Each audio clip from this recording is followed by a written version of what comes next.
गौरीपुत्र गणेश भगवान की जय। मित्रों, आज मैं आपको माघ मास की कथा सुनाने जा रही हूँ। तो आप सभी लोग बड़ी ही श्रद्धा और प्रसन्न चित्तमन से इस कथा को पूरा अवश्य सुने। हिंदू धर्म में माघ महीने का विशेष महत्व माना जाता है। मान्यता है कि जो व्यक्ति इस पूरे महीने स्नान दान संबंधी शुभ कार्य करता है, उसे अश्वमेघ यज्ञ के समान पुण्य फल की प्राप्ति होती है। तो आइए सुनते हैं माघ महीने की पौराणिक कथा। माघ महीना 26 जनवरी से शुरू हो चुका है। इस महीने में स्नान दान और पूजन का विशेष महत्व माना गया है। कई लोग माघ महीने में संगम के तट पर कल्पवास भी करते हैं। मान्यता है कि माघ मास में पवित्र नदियों में स्नान करने से सभी पापों से छुटकारा मिल जाता है।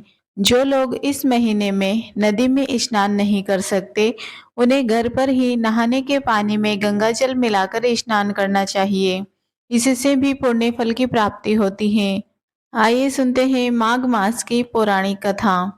स्कंद पुराण अनुसार प्राचीन काल में नर्मदा नदी के तट पर शुभव्रत नामक ब्राह्मण निवास करते थे। उन्हें सभी वेद शास्त्रों का अच्छा ज्ञान प्राप्त था, लेकिन उनका मन हमेशा धन को संग्रह करने की तरफ लगा रहता था। इस तरह उन्होंने अपने जीवन में बहुत सारा धन एकत्रित कर लिया। जब वह बूढ़े हुए, उन्हें अनेक रोगों ने घेर लिया। तब उन्हें इस बात का ज्ञान हुआ कि उन्होंने अपना पूरा जीवन सिर्फ धन कमाने में निकाल दिया। अब उन्हें परलोक सुधारने की तरफ ध्यान देना चाहिए।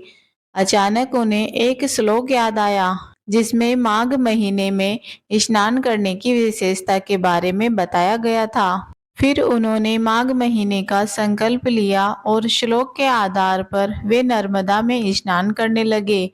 9 दिनों तक उन्होंने जल स्नान किया और फिर 10वें दिन स्नान के बाद उन्होंने अपना शरीर त्याग दिया। सुब्रवत ने भले ही पूरे जीवन धन कमाने के अलावा और कुछ अच्छा कर्म नहीं किया था, लेकिन माघ महीने में स्नान करके पश्चाताप करने से उनके सभी पाप धुल गए और उनका मन निर्मल हो गया, जिससे उन्हें मरने के बाद स्वर्ग लोक की प्राप्ति हुई। इस तरह से माघ स्नान करने से जीवन के अंतिम क्षणों में उनका कल्याण हुआ।